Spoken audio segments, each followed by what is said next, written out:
Ајде да зборуваме за тоа. Ајде да видиме што ние правиме на меѓународен план и какви сојузници создаваме. Да, ајде прашајте ги сите тие кои што денеска зборуваат за условно кажано случајот Фатме Лимани не добил америчка виза, колку од нив го коментира 180 милиони тешкиот бизнис и скандалот кој што се случуваше изминативе 2 дена. Нула. Значи, од една страна имаме организиран криминал, настрана финансискиот, туку ги труеле граѓаните. Тоа не е тема за тие истите. Па не е тема. Еве, не ме прашавте, зашто не ме прашавте? Од друга страна, визата на ФАТ. Еве, ќе извади визата. Што правиме тоа што ќе извади визата? Ништо, само ве прашав. Ама човечките животи и парите мои и ваши гоце отидоа. Нема назад. Фатмир ќе извади виза. Ама парите отидоа. Луѓето умреа. За тоа очекуваме и граѓаните очекуваат и да има и правда и парите да се вратат. Каква правда? Видете кого го избраа за вршител на должност претседател на Врховен суд. Каква правда очекувате вие? Која правда очекувате од судии, членови на судски совет или совет на јавни обвинители или јавни обвинители или обвинители во некој други од обвинителство кои што се знаат и се кловнови на партиски штабови, а не борци за правда и владење на право. Каква правда очекувате? Добро, еве почнувате сега вие со реформи и очекувате тие реформи да дадат резултат. Нели тоа не чини? Нели истито вие што се завизава, са не чинело тоа. Тоа не требало така да биде. Требало овие криминални битанги да ги штитиме. Тоа требало. Добро, кога го спомнате ова, ајде ќе преминеме на таа тема, па потоа ќе се навратам на тоа што планирав за економијата.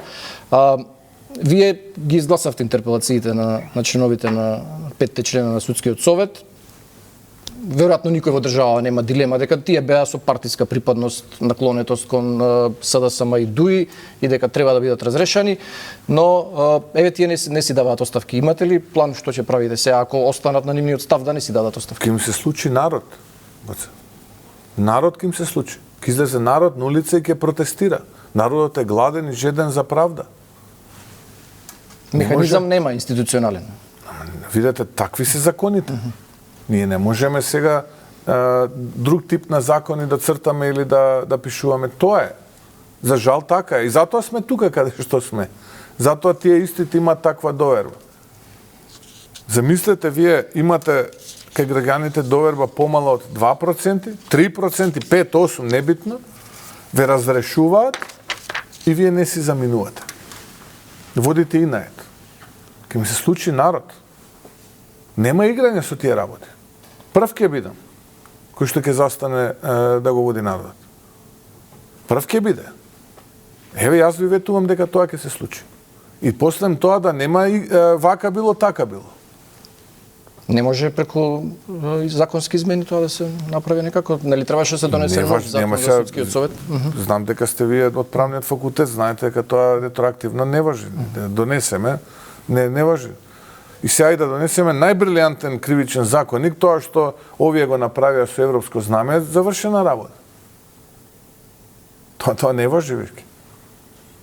Да, секогаш важат поповолните решенија во правото, да. Тоа е суштината, именно тоа сакам и да зборувам. Она што е загрижено сега и кај експертите и во јавноста е кој ќе дојде на нивно место. Значи, овие што не ги бивало, прашањето е дали има некакви гаранции дека тие што ќе дојдат нема да бидат исти такви, само од другата страна. Не знам кој ќе дојде. Ниту па на памет не паѓа да размислуваме. Ќе ги избират.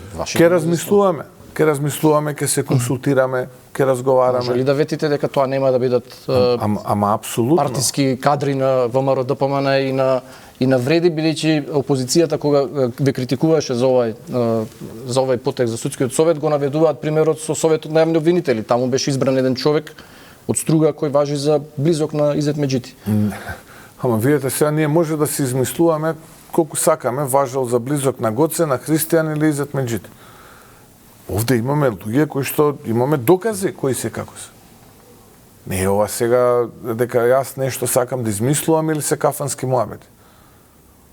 На крајот од денот, ние сите овие процеси кои што ги водиме, не ги водиме за да биде исто. Немам јас причина зашто да биде исто. Немам никаква причина како прв човек на владата да биде исто само со нови луѓе, па сега ќе видат тие, нашите луѓе ќе... Но, ако остане механизмот на изборист, затоа треба да се донесе новиот закон за судски совет, таму треба да има построи критериуми кој може да биде член на судскиот совет. Факт, да, имаме Тоа е дел од планот за извештај оценската мисија, точно имаме извештај кој што јасно дава насоки како треба да се движат реформите. И истите ќе ги имплементираме. Еве, не го распуштивме. Еве, јас трпев политички куршуми, не го распуштивме. Еве, ќе се држиме до извештајот од оценската мисија. Каков е, таков е. Не, нека биде. Само нешто да смениме, луѓе, не оди вака. Еве, гледате што се случува. Не оди вака. Ако сакаме да имаме држава, ако сакаме да си играме држава, тоа е друго 12. Јас не должам никому ништо. И сакам да имам држава и моите деца да растат во оваа држава и да создаваат семејства и да останат во оваа држава. И се борам до крај. До сега сум успел во таа борба. Не знам како ќе биде понатаму. Може да нема да успеам, но ќе се борам. Известно е дека ќе го разрешите и државниот обвинител Љупчо Коцевски, и са и таму се истите дилеми. Дали тој што ќе дојде, зашто кај нас сите обвинители што доаѓале во овие 30 години се избирани по предлог на владата и секогаш важеле за обвинители кои се блиски до актуелната власт. Може ли да се надеваме дека ќе добиеме конечно обвинител кој би бил непристрасен и храбар да гони и актуелни функционери, не само поранешните власти? Апсолутно, немам јас дилема. Еве, ние оставивме доволно 9 месеци простор, така? Ако сакавме како влада да партизираме или да влечеме потези кои што ќе бидат наш партиски интерес или владин интерес, тоа ќе го направивме многу порано.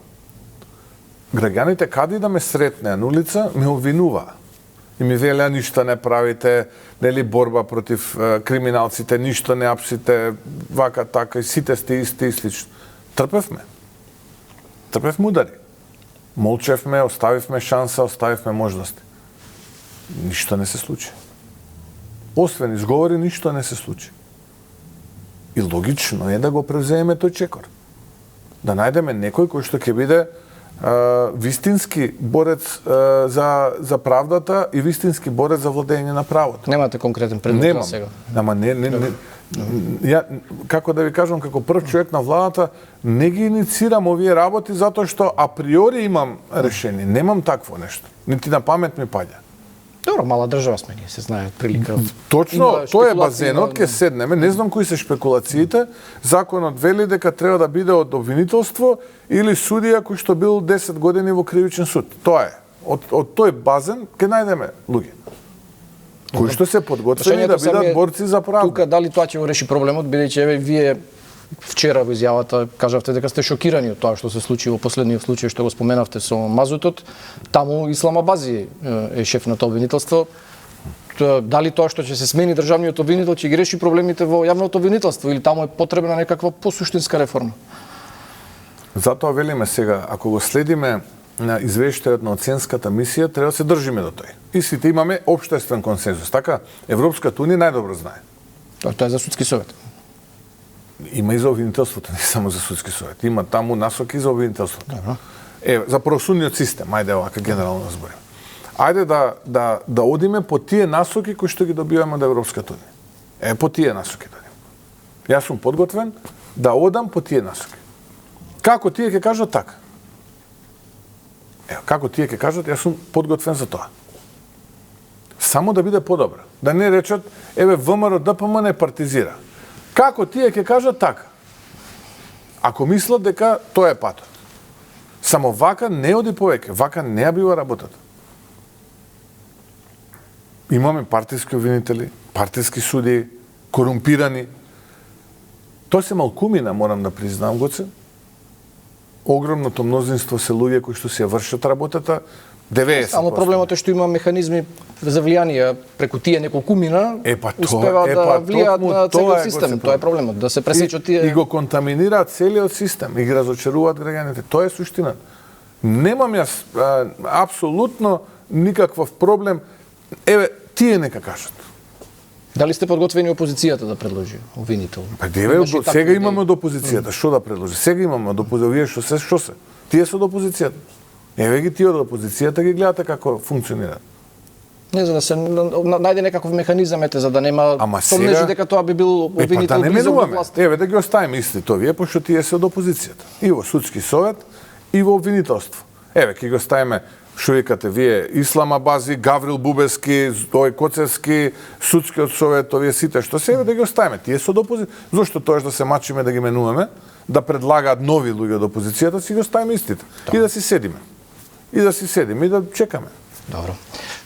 Се уште е рано да ќе видиме како кого ќе изберете и како тој ќе се однесува во однос на актуелните функционери. Тоа е клучното прашање за Македонија да биде нормална земја без корупција и криминал. Апсолутно. Треба да одговараат додека се на власт. Сега кога се поранешни е по друго. Еве некои избегаа како Артан Груби, Васко Ковачевски. Веројатно прашање дали Има и некој ќе други, се соочат препарим го заборавате и така натаму. дали ќе се соочат со правдата прашање, некои ќе се соочат, некои можеби нема, затоа треба да се проблемот е со системот што не се реагира веднаш кога се откриваат тие афери, вие додека бевте во опозиција ги откривавте. Сега Не, сите афери од опозиција гледате дека одиме една по една. Внимателно. Да, но тогаш институциите не реагираат. Сега вие реагирате откако помина многу време Не, додека сега не дојдовте на реагираат власт. институциите. Кај сте слушнале вие да допре гласот до обвинителството? Вештачења, од оваму чекаме, од онаму чекаме, од онаму чекаме.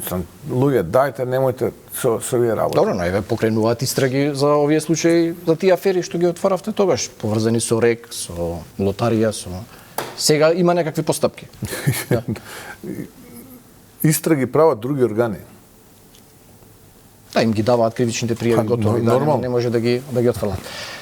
Сакав да ве прашам околу овој период медиумите особено, а и опозицијата отворија неколку случаи за спорни јавни набавки за актуелната власт. Паркингот на Клинички, покривот на Министерството за надворешни работи, тендерите во Министерството за дигитална трансформација што ги добивал сопруг на државната секретарка. Клинички се поништи тој оглас, но овие два тендери ги добиле тие фирми. Сега тука знаете, паѓа во очи дека се е според закон, такво е секогаш објаснувањето и дека само една фирма се пријавува на јавните набавки. Дали ова не ви е малку чудно и како го објаснувате? Зошто нема интерес кај компаниите да се пријавуваат на јавните набавки? Еве, ајде со Клинички ќе почнеме. Физибилити студијата е од 2021 година, од претходната влада. Дали ние сите се согласуваме дека тоа што се случува на Клинички во одредени периоди од денот е нехумано, нечовечки. Зборам за гужвата. Тоа нема никои дилеми. Дилемите се дали треба да ги гради државата и дали Дозволете треба само тезава да ја развијам и да дадам свој коментар, па потоа ќе зборувам. Која ми е тезата? Ако има навистина мешаница и ако навистина тоа може би имплицира директно и влошување на состојба на пациенти, а некогаш и губење човечки животи, тоа што треба да го решаваме сето тоа. Како ќе го решаваме? Тоа можеме да го решиме ако воведеме ред во сообраќајот таму, односно со изградба во случајот на катна гаража, бидејќи така вика физибилити студијата, ние мора да постапуваме согласно физибилити студијата. Се распишува тендер, се јавува една компанија. Јавноста вели не треба таа компанија да биде наместено е во ред. Јас немам такви докази, нити министерот има такви докази, но ние велиме во ред. Еве, нека дојде директорот на градски паркинг на состанок, нека прави градски паркинг, нека инвестира. Скопје. Прво се најавува дека ќе дојде, потоа откажува наводно дека ќе оди на пат. Еве, не мора да биде таа компанија, не мора, еве, градски паркинг нека биде. Тој нека биде инвестир, само дајте луѓе да го решиме. Не може владата да ги направи тие... Градски паркинг до 2023 година стопанисува, исто така верували или не, за 1% надомест кон тој кој што му овозможува на градски паркинг да стопанисува тоа Министерството за здравство. Барем е јавно предпријатие, барем не да приватни џебови тие пари. Ама нема проблем, нека дојде градски паркинг, нека направи катна гаража. Ако не дојдат, ќе ги изгради Па не владата. дојде, не дојде. Па сега ќе мора владата преку општи земјички служби на Клинички центар да размислуваме ние да го правиме. Ние да го правиме, нема друга опција, само дајте да го решиме луѓе.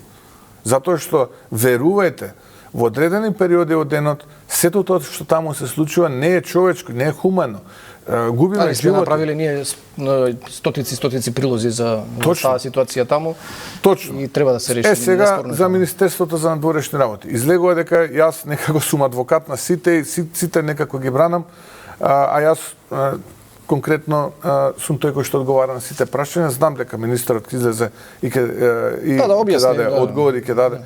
Станува збор за проект повторно од претходната влада, со повторно предвидени пари во буџет кои што се потрошени поради организацијата и председавањето со ОПСЕ.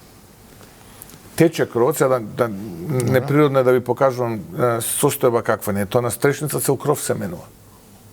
На Министерството за надворешни работи. Преку тендер, јавна постапка, се јавила компанија, го добила тендерот и така натаму и така натаму. Да, таа компанија работела во општина Аеродром, работела и во општина Центар. Мене ми е чудно зошто само по една компанија се превози. Можда не била една, не знам дали една сега. Една, така рекоа дека била една. И таму била една, да. Не знам, не го следам тоа. Но еве нека кажат што е незаконско. Дали е високи цени, дали е цени 10 пати повисоки, 2 пати повисоки. Ајде да видиме. Еве нека повикувам Државната комисија спречување на корупцијата, нека влезе и нека даде соодветен одговор на тоа прашање. МВР нека влезе, обвинителство нека даде. Нема никаков проблем. Немам јас проблем за тоа. Образот ми е најважен во животот. Честа ми е најважна во животот. Но мора да ги гледаме и фактите. А фактите се дека проектот е стар, од претходната влада, за истиот буџет, парите се потрошени за ОПСЕ.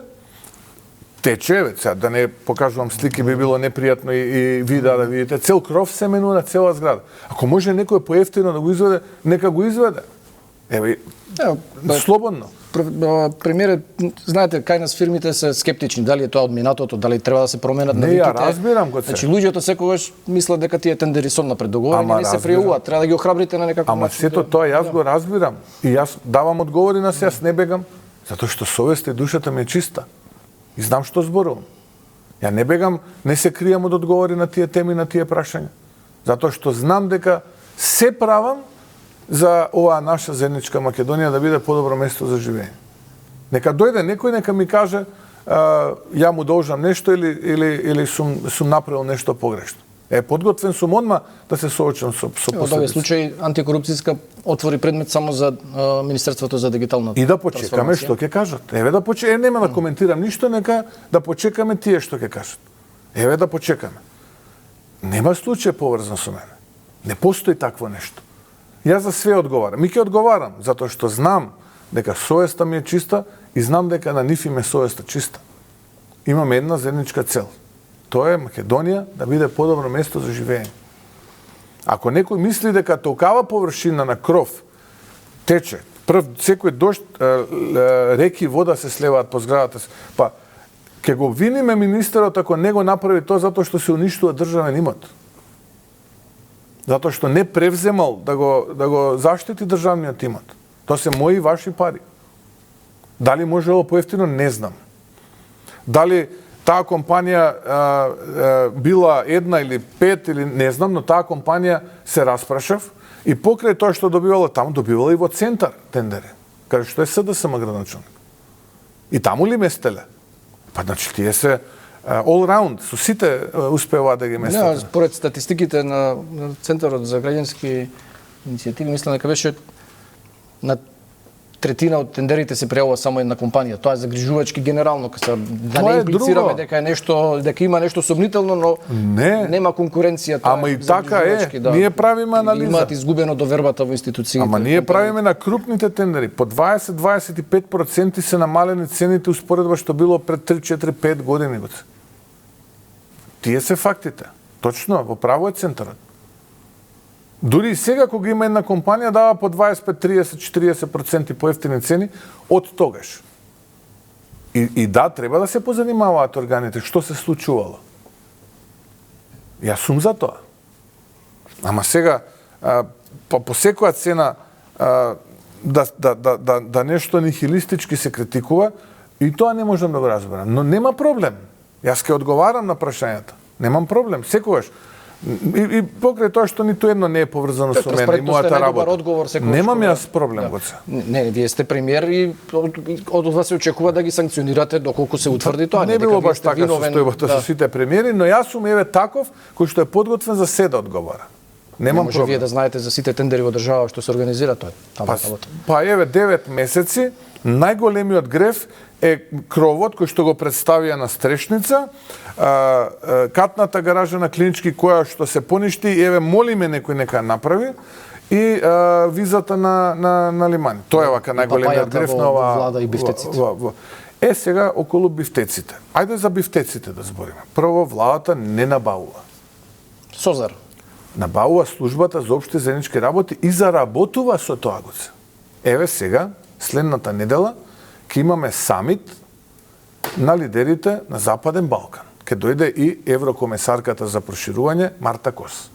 Ке дојде господинот Јан Герт Копман, ке дојдат многу други представници на Европска инвестицијска банка, ке биде Скопје центар на случувањата во регионот, среда и четврток. Вечерата, која што јас ја приредувам во Честановија, ќе биде во клубот на пратенеци. Не го правам тоа нити во ловни ресторани, нити во кафејани, нити во клубот на пратенеци ќе биде сето тоа. И тоа ќе го приготвува Созара и владата, односно кабинетот, например, ќе си плати фактура за тоа. Ќе си плати фактура. Дали ние, како влада, тоа го правиме и го набуваме? Не. Дали тоа го прави Созара со однапред дефинирана спецификација со број на калории за таков тип на званични гости, процедура која што трае декади? Да. И од тоа заработува. На тие што реагираат, не ми е јасно тоа дека е така. Знаете зашто е тоа така? Зашто вие како бевте опозиција, често на пресконференции слушавме од ВМРО ДПМН дека јадат ефтини бифтеци, дека тоа беше и сега луѓето мислат дека не треба да се набавува тоа. Точно, не дека ние како опозиција сме критикувале, ама ненормално ќе биде ако ние секој ден имаме доручек, ручек, вечера со бифтеци и со таков тип на гозби. Да, тоа е ненормално, иако тоа го плаќаме 3 пати под цена. Да, тогаш излегуваја менито од влада дека под 150-200 денари. Видете го сега какво е менито и кои се цените. Созара заработува, плата дели од тоа. И да, ние како влада ги користиме услугите на Созара. Не одиме во ресторани, не одиме во ловни ресторани, не одиме по мејани. Да, луѓето не знаат дека си плаќате, са тоа по која цена, тоа е. Па еве видете ги да видите. Видете ги да видите. Инаку ја разбирам. Да, тоа беше чорба педесче, нели, за тоа се прекава. Да, чорба пеевче. Да, точно е тоа. Точно е тоа дека аздисале поединци во минатото, тоа предизвикало негативна емоција кај граѓаните, таа меморија е се уште свежа и нели политичарите се виновни за се, па макар и овие кои што гинат за Македонија и граѓаните во Македонија, и сега истото тие тоа го прават. Не е така. Еве сега ќе дојде, ја можам кетеринг да платам. Не е проблем. Кој што ќе ме чини 10 пати поскапо. 10 пати поскапо ќе начини тој кетеринг. Ама не сакам. Созара нека го приготви и ќе го приготви тоа Созара. Не зборам за мене, јас постам, но еве за другите предпоставам кои што не постат и кои што ќе бидат на таа вечера, кој што јас ја организирам во чест на гостите кои што ќе дојдат. Ако можеме ние кетеринзи скапи гоштевања да правиме. Не е тоа поентата, секој денар го штедиме. Секој денар го штедиме. Добро, и тече брзо времето, имам уште многу прашања. Не знам колку ќе стигнеме. Мораме да преминеме на прашањата поврзани со економијата. Тоа беше тоа што сакав да ве прашам пред да отвориме овие теми околу судството и обвинителството. Ми беше муабетот дека Европска унија и Америка се доближуваат околу ставовите за Украина, но се разгорува трговската војна што ја почна. Гоце, извинете, сега вие дадовте на констатација. Америка и Европската унија се доближуваат. Дали сега тоа значи дека и ние сме поблиску до Европската унија? Пошто вие се доближуваат? Се надевам дека сме. Да. Добро. Се надевам. Да расчистиме тоа што беше дилема на почеток. Сега, добро, ајде, ако ќе треба да се вратиме пак да дискутираме. Добро, борет. Се разгорува таа трговска војна, Европска унија најави дека ќе возврати на тие тарифи за алуминиум и челик што ги воведе САД. Дали ова на некаков начин се афектира на нас? Дали може да имаме некакви последици со оглед на тоа што 80% од нашиот извоз е со Европска унија, пола од тоа е со Германија? Јас сум среќен што во јануари месец оваа година имаме 5% зголемен извоз. Ќе видиме како ќе продолжи понатаму, во текот на годината, како ќе се одвиваат овие работи. Но во услови на криза, како што вие рековте, посебно во автомобилската индустрија, да имате 5% зголемен извоз и кредитна активност која што е 11-12% во јануари, поголемо од за инвестиции, поголемо од таа што било јануари минатата година, без при тоа овој така наречен унгарски кредит да биде функционален, тоа е добро. Тоа е добро. Тоа добро е за економијата. Здраво е за економијата, тоа значи дека луѓето веруваат во политиките на оваа влада. Но кажавте дека сте загрижени, особено што е Аптив најави дека ќе си замине, Джонсон Мети најави дека ќе намалува вработени. Не, Джонсон Мети не најави, Джонсон Мети напротив, ние сме заедно со Пенсилванија во најтесен круг, чекаме април да дојде. Имаше информација дека бројот на вработени ќе Джонсон Контрол мислите? Да, Мети. Сега кој? Или Не, Мети не. Може би грешно, да. Затоа велам, Мети заедно ние сме како Скопје како дестинација и Пенсилванија се во најтесен круг за избор на нова фабрика да изградат, а не да намалуваат. Така што во април треба да дознаеме, се бориме, жестоко се бориме да добиеме таа фабрика да се изгради тука. Ќе видиме дали ќе се изгради тука, се надеваме дека ќе се изгради, така што не се тие. Но нормално е дека сме загрижени, сите индикатори кои што само недржавник може да не биде загрижен, затоа што ако видите вие дека такви се индикаторите, ако направите анализа, логично е дека ќе сте загрижени и ќе преземате мерки за да направите нешто во целата таа работа. За среќа за сега бројот на невработени натаму се намалува. Тоа ми беше заклучокот. Да. Туристите и ноќевањата се зголемени во јануари 4,4-4,7%. Важно е да не се намалува само со иселување, да се вработуваат луѓето, тоа е важно. Не, па таму податокот беше намалени невработени, зголемени вработени. Така беше податокот на Државниот завод за статистика. Поентата ми беше да преминам на следното прашање, дека вработеноста се зголемува, но синдикатите се незадоволни од платите. Зошто е за владата неприфатлив овој предлог на ССМ да се замрзнат на една година придонесите за да се зголеми платата на 30.000 на 500 евра? Не е проблем тука дали е владата таа која што треба тоа да го направи или не. Министерката имаше изјава дека е неприфатливо за... Точно, затоа што тие пари не се предвидени во буџетот. Затоа што една синдикална... Пари што ќе треба вие да ги давате... Па, апсолутно, како и како на јавната администрација? Па, во услови, ако тие го представија тоа, државата нема никаков загуба од тоа, ќе си останат замрзнати придонесите, колку што си планирала државата ќе си собере и нема ништо да изгуби ако работниците земаат поголеми плати. Ако навистина тоа го мислат, тогаш работат спротивно на работниците. Зашто? Затоа што многу колективни договори во државава зависат токму од минималната плата. Што значи тоа? Тоа значи дека како се зголемува минималната плата, така и колективните договори во зависност од факторот на сложеност на работното место се нивелираат, се зголемуваат. Тие пари не се предвидени во буџетот.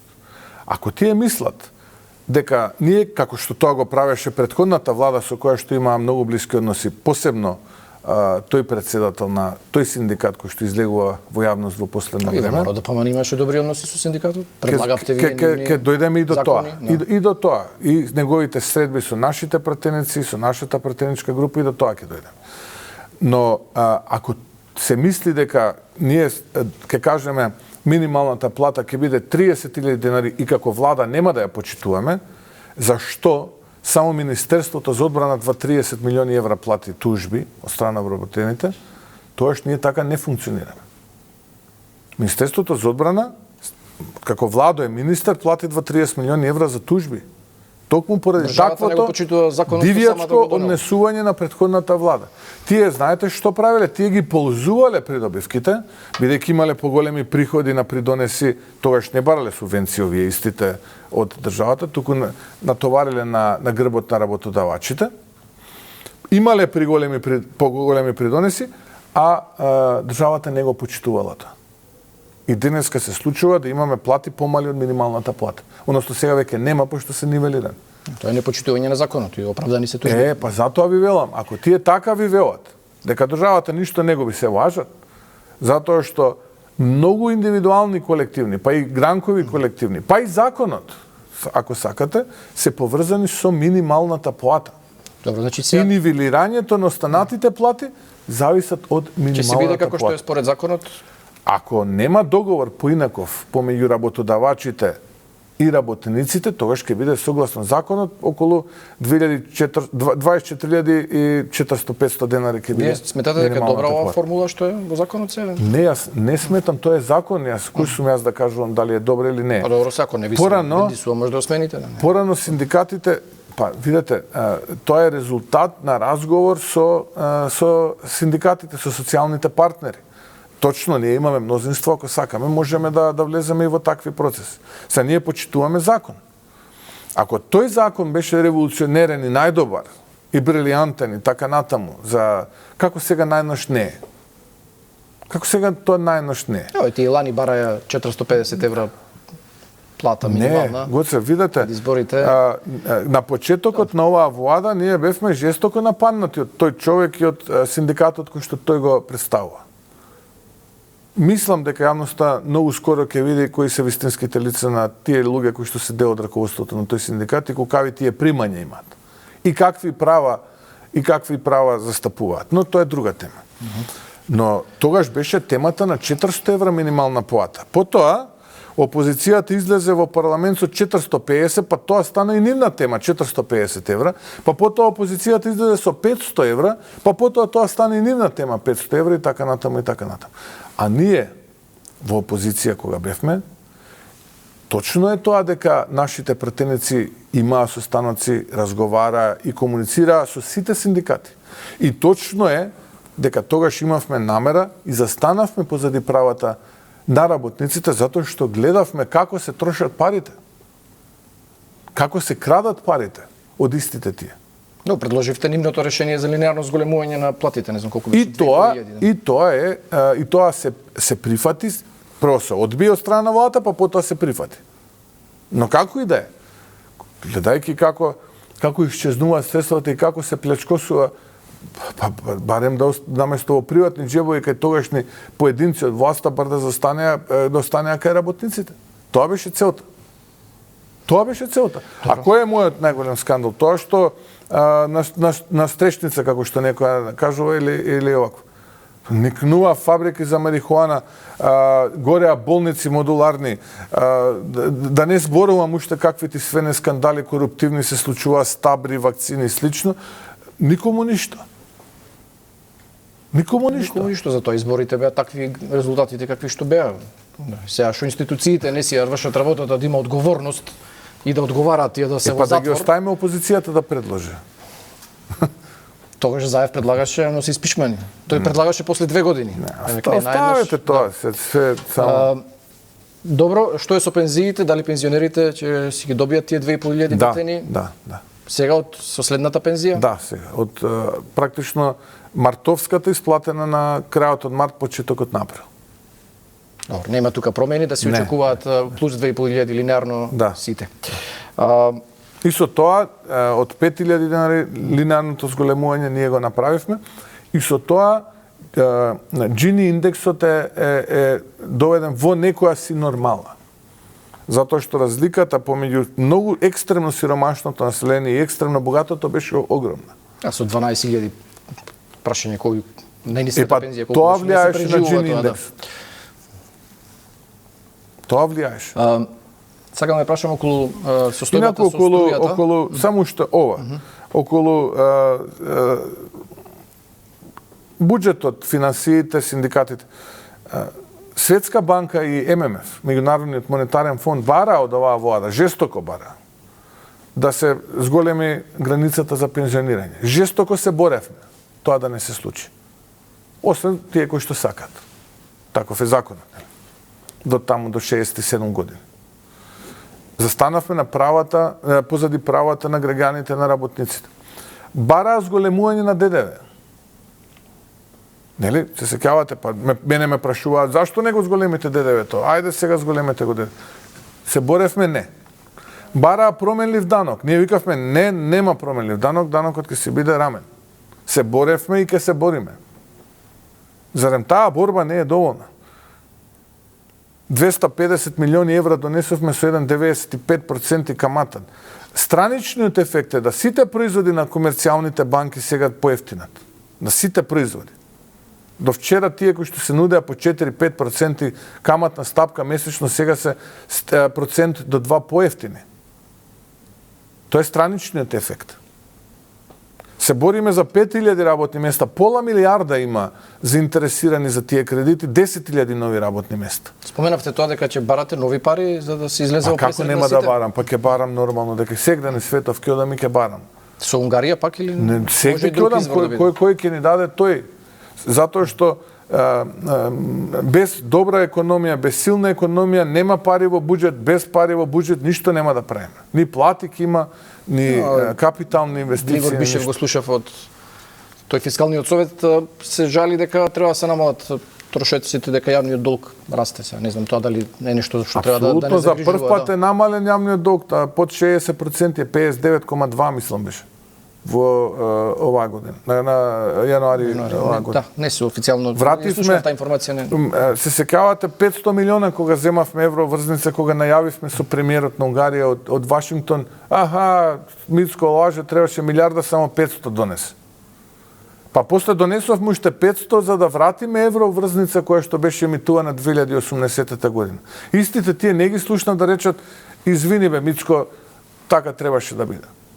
Се компаниите тука ги интересира дали банките ќе бидат фер, дали не, ама вративме ние, тоа сакам да кажам, 500 милиона долг вративме. Од претходната влада 2018 земен. Ако сега излезевме на отворениот пазар, под 6-6,5% немаше да платиме, а со 3,25 ме обвинува. Правеа некои пресметки таму, а со 6-6,5 тогаш е во ред. Компаниите се прашуваат дали банките ќе бидат фер, дали имате вие увид во тоа како тие ги доделуваат тие кредити или само ќе си бираат некои лојални нивни клиенти, дали сите ќе имаат рамноправен пристап до овие пари, дали имате вие како влада воопшто представа што прават банките? Ние го надгледуваме процесот, ние не се мешаме во внатрешната работа, тоа е политика на банките, комерцијалните банки.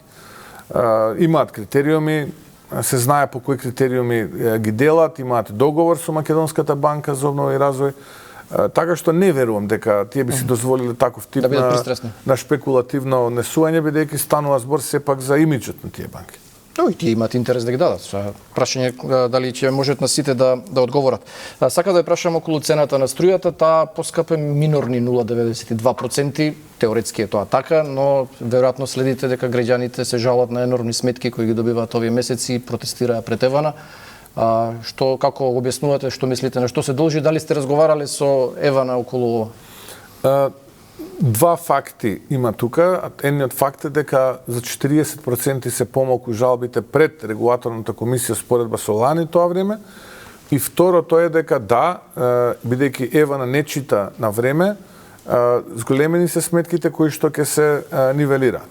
Но, јас многу јасна порака упатив кон Евана, дека тоа не смее да се случува, дека е непримерно, дека е погрешно и дека ова така нема да помине. Ова така нема да помине, бидејќи ударот врз граѓаните е удар врз сите нас. Ние сме коректни, не се однесуваме насилнички, како што тоа се однесувале некои други влади во минатото. Не бараме ништо. Бараме почитување, бидејќи ние почитуваме. Ние почитуваме, секој инвеститор го почитуваме. Се што треба, тука сме да помогнеме, дали имаат институционален проблем, друг тип на проблем, се што можеме да помогнеме како влада сме тука и бараме почитување. Оваквиот тип на однесување е непочитување кон владата, бидејќи е непочитување кон граѓаните кои што избрале оваа влада. Не се жалат некои по 5-16 Ама апсолутно, и ако ова продолжи, однесување, државата има, а мислам дека нема да продолжи, има механизми како да се заштити, и ќе се заштити. Ние ќе се браниме. Имаме право да се браниме. Бранејќи ги граѓаните, го браниме суверенитетот на државата. Опозицијата имаше предлог, кој беше предлог на ВМРО-ДПМН, кога бевте во опозиција, за намалување на ДДВ-то на струјата од 18 на 5% и на храната на 0%. Зошто сега не ви е прифатливо? А вие го предлагавте како опозиција исто. Не станува збор дали нас ни е прифатливо или не ни е прифатливо. Тогаш, ако се сеќавате добро, имавме екстремно големи ценовни шокови, кои што се случува, инфлација од 20, 25, 30%. Сега тоа не е случај. Тоа не е случај. Бидејќи влезот, импутот и во производството, и во оперативното работење беше резултат на тие високи ценовни шокови поради високите цени на енергенсите. И од тие причини се намалуваше процентот на данокот на додадена вредност. Ако дојдеме, не дај Боже, до таква ситуација, апсолутно тоа е опција. Не бегаме ние од таа опција. Се жалат граѓаните, ве правите тоа потрошувачки кошници и на цените во маркетите, правеа бојкоти, сега ги замрзнавте. Па не би рекол. Ограничивте маржите. Не би рекол дека се жалат не на владата, туку се жалат на цените на состојбата. Ние како влада преземаме активни мерки. ДДВ-то веројатно ќе влие на цените, но тоа па ќе влие и на буџетот, тоа е. Нема да влие. Ако нема мерки, владата нема да влие. Зошто некој би ја намалил цената ако ние го намалиме ДДВ-то? Зошто? Ако пазарот ја одреди таа цена. А ако вие мислите дека нешто чини 50 денари и ние сега ќе го намалиме ДДВ-то и тој ќе биде хуман и ќе го направи 47-48 денари, се лажете. Нема тоа да го направи. Тоа нема да се случи ако нема мерки. Добро. Ни остана уште многу прашања. Еве на крајот ќе ве прашам дали планирате некаква реконструкција на владата за скоро време. Имаше еве со министерката Кочовска реакција околу тоа говорот што го имаше во собранието. Еве за Лимани ве прашав генерално дали планирате нешто да промените во вашиот кабинет наскоро или верувате во вашиот тим и ќе продолжите на сустите луѓе? Апсолутно во Горде имам целосна доверба, поддршка. Верувам во тоа што го работи и навистина тоа што го работи е инспиративно. Исто како и во Фатмир и во сите останати во моментот членови на владата. Знам што затекна, знам какви им беа предизвиците. Се разбира, да бидам објективен, сите ги немаат истите перформанси, но тоа не е пресудно за во моментот да се прават било какви интервенции во владата. Немам таков план. Не го исклучувам тоа во некоја иднина, но да почекаме времето да даде одговор на сите овие дилеми. Ситуација, мислам дека споменавте дека пред локалните не би правило, останувате на таа временска одредница до локалните избори да не се. Па да, мислам дека е потребно време да се остави за да се согледаат објективно сите перформанси за да можеме да носиме таков тип на одлуки. Повторно ќе кажам, јас апсолутно сум задоволен од соработката со сите, дека имаме различни ставови за некои теми, тука немам дилема, дека ги надминуваме, апсолутно, дека сите се мотивирани да направат нешто дека имаме различни перформанси, имаме, но и дека објективната ситуација која што е наследија беше катастрофална и тоа морам да го признам. Баба ми викаше не се сите прсти на ракава исти, така е со се во животот. Добро, имав многу прашања поврзани со локалните избори, веројатно ќе имаме некоја друга прилика, за 6 месеци се тие. Еве во оваа прилика само моето последно прашање, дали дотогаш би прифатиле јавно соочување со лидерот на опозицијата Венко Филипче? Немам јас проблем за таков тип на соочување никогаш. Секогаш сум подготвен да разговарам, да дебатирам, тука не треба да имаме никаква дилема, така што... Добро, Канал 5 има организирано повеќе такви, имаме искуство традиционално, па еве ќе ве држиме за збор и во следна прилика ќе се обидеме да го организираме тоа и тој изрази подготвеност да се соочите јавно и да разговарате за сите актуелни теми. Господин Мицковски, благодарам за овој разговор. Ви благодарам на поканата, се надевам дека го задржавме вниманието на вашите гледачи. Се надевам, да. Почитувани, благодарам на вниманието и на довербата во оваа емисија и во телевизијата. Се разбира, останете со Канал 5. Довидување.